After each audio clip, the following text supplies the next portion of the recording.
हुकूमत का तहरीक इंसाफ पर पाबंदी पर गौर, पाबंदी से मुतालिक फैसला हुआ तो पार्लियामेंट से रुजू किया जाएगा। ये पीटीएम का मुश्तरका फैसला है। मीडिया से गुफ्तगू में मुस्लिम लीग नून के अहम रहनुमा और वज़ीर दिफा ख्वाजा आसिफ ने कहा है कि अस्करी तंसीबात पर हमला इमरान खान का आखिरी हरबा था। कहते हैं कि 9 मई के वाक़यात अचानक नहीं हुए बल्कि प्लानिंग से हुए। शुहदा की कुर्बानियां ज़ाया करने की कोशिश की गई। इमरान खान ने फौज को अपना हरीफ समझ लिया।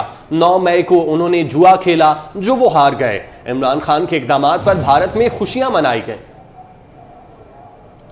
जो कुछ प्लानिंग इसने की है हमारी अफवाज को निशाना बनाने की और उनकी काबिल फ़ख्र और उनके अज़मत के निशान हैं, कुर्बानियों के निशान जो हैं, ये स्पॉन्टेनियस कतई तौर पे नहीं है। कतई तौर पे ये बेसाख्ता नहीं हुआ। 9 मई के एक्शन वाला जो है वो घिनौनापन जो है वो बहुत ज़्यादा उन जो माजी में 70 की दहाई में हुआ। कौन सा जुर्म है जो 9 मई को सरजद नहीं हुआ?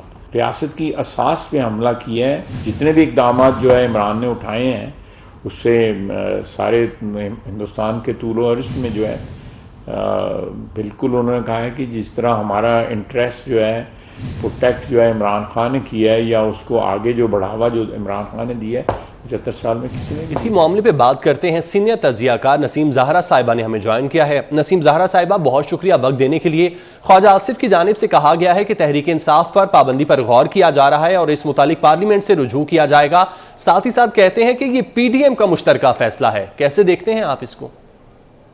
देखिए, इसको देखते हैं 2-3 मामलात हैं इसमें। एक तो जाहिर है देखना है कानून क्या कहता है। नंबर 2, ऑलरेडी इलेक्शन कमीशन को बुला के मेरा ख्याल है सीएम जो हैं एक्टिंग वो केयरटेकर सीएम पंजाब, उन्होंने उनको बताया था कि जी ये मामलात हैं जिसमें तहरीक इंसाफ इन्वॉल्व थी।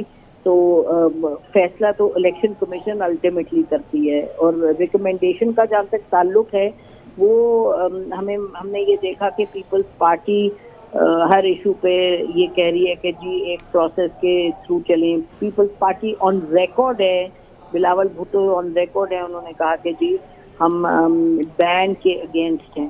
तो मेरा ख्याल है ख्वाजा आसिफ एक इशू को रेज कर रहे हैं। ये फैसला मुझे होता हुआ दिखाई नहीं दे रहा। ऑलरेडी आप जैसे देख रहे हैं कि पार्टी में से लोग छोड़कर तो काफ़ी जा रहे हैं। तो अब उसूलन तो मैं अपोज करूंगी किसी पार्टी को बैन करना। हाँ, अलबत्ता अगर कोई कानून ऐसा है जो आपको ये इजाज़त देता है कि बैन करें, वो उसको पार्टी ये कंसिडर करेगी, इलेक्शन कमीशन कंसिडर करेगी। इन प्रिंसिपल मेरा ख्याल है किसी पार्टी को बैन करने के मैं तो ज़ाती तौर पर खिलाफ हूँ। जैसे मैंने कहा, अल्टीमेटली कानून को देखना है एंड व्हाट इलेक्शन कमीशन से उसको देखना पड़ेगा।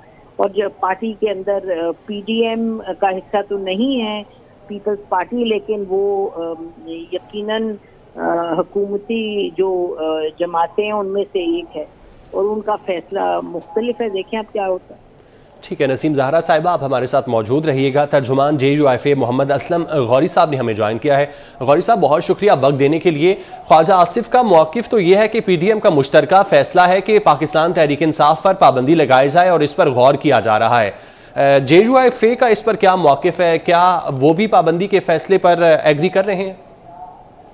देखिए, ख्वाजा आसिफ साहब वज़ीर दिफा हैं, हो सकता है उनके पास कोई ऐसे सबूत, ऐसे प्रूफ, ऐसी चीज़ें आई हों कि ये पार्टी जो है मुल्क की सलामती और बका के खिलाफ काम कर रही थी और उन्होंने उस तनाज़ुर में ये बात की हो।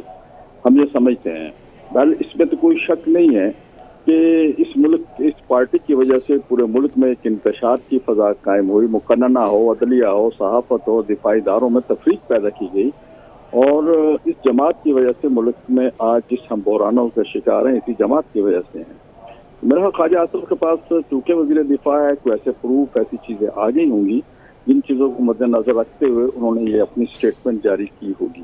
दूसरी बात यह है कि आप देखें कि पाकिस्तान में कभी भी ऐसा नहीं हुआ, आज तक ऐसा नहीं हुआ।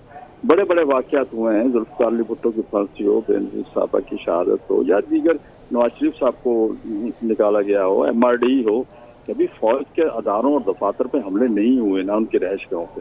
तो ये चीज़ें तो हुई हैं, इसमें तो कोई शक वाली बात नहीं है। फॉरेन फंडिंग केस में आप देख लें, इसराइल और इंडिया से पैसे लिए गए हैं, तो ये भी तो मुल्क की सलामती के खिलाफ काम किया, क्यों उन लोगों ने इनको पैसे दिए, इसकी तहकीकात तो होनी चाहिए। हम इस पर बार बार मुतालबा भी करते रहे हैं और हम ये कहते भी रहे हैं कि ये जमात इस तरफ जा रही है।